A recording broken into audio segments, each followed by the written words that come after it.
What if I told you that on the darkest night in human history, when the shadow of the cross was approaching, Jesus stopped and prayed for you? Not just for the disciples who followed him along the dusty roads of Galilee, but for you, living in this century, in this city, facing your particular battles at this very moment.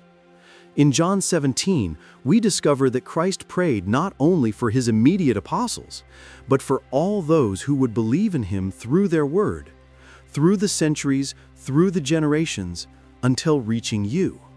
Your name was on the Savior's lips before you were even born.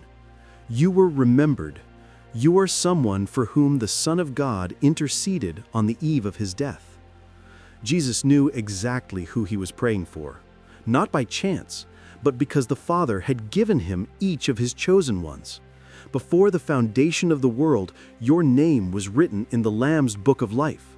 And Christ, knowing perfectly the Father's will, prayed for you with deep certainty. Think about this. When the weight of the world was about to fall on his shoulders, when the cup of divine wrath awaited to be drunk, when the abyss of separation from the Father opened before him, there, in that moment of supreme anticipated agony, Jesus thought of you. He prayed that you would be one with other believers, united not by external structures, but by something infinitely deeper.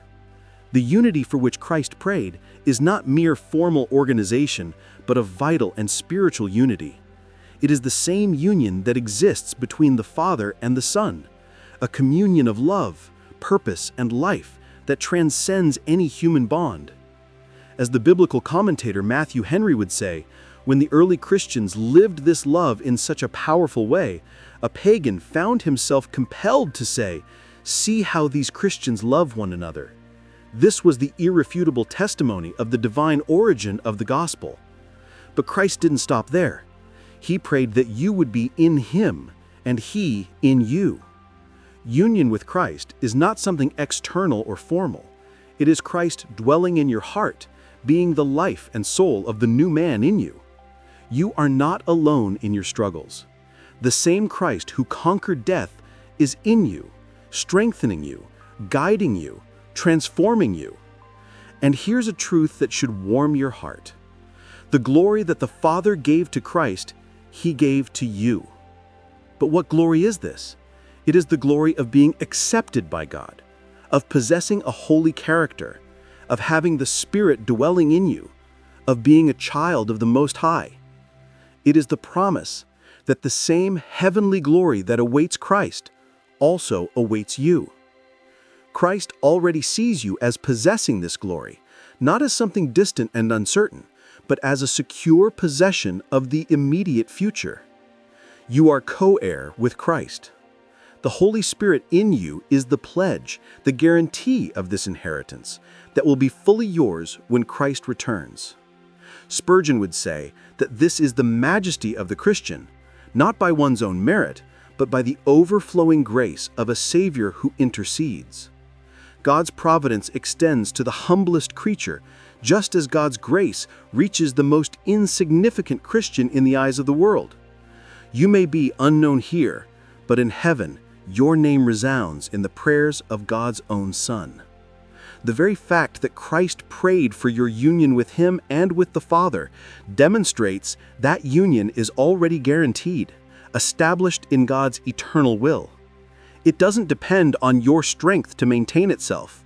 It doesn't depend on your perfection to remain. It depends on the faithfulness of the one who prayed for you and who lives forever to intercede. You were loved by God with eternal, unchangeable, and infinite love. This love didn't begin when you believed. It existed before the foundation of the world. Your repentance didn't create this love. It only opened your eyes to see it. And what is the supreme purpose of this prayer? That the world, seeing the unity and love among Christians, may be convinced that Christ was sent by God. Your life, lived in communion with Christ and in love with other believers, becomes a living and irrefutable testimony to the reality of the gospel. Do you understand now? On that lonely night, With Gethsemane ahead and Calvary on the horizon, Jesus stopped and spoke your name before the Father.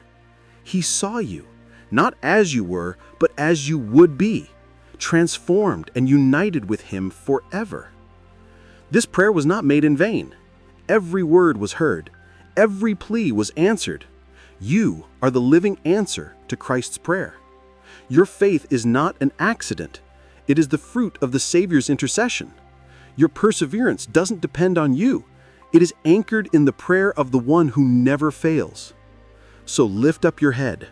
The same prayer that guaranteed your salvation guarantees your preservation. The same love that reached you will keep you until the end. Christ prayed for you, and that prayer echoes in eternity. And if this message touched your heart, subscribe to the House of Consecration channel and tell us in the comments, how did you feel discovering that Jesus prayed specifically for you? May the peace of Christ, who intercedes for us, fill your heart today and always. Amen.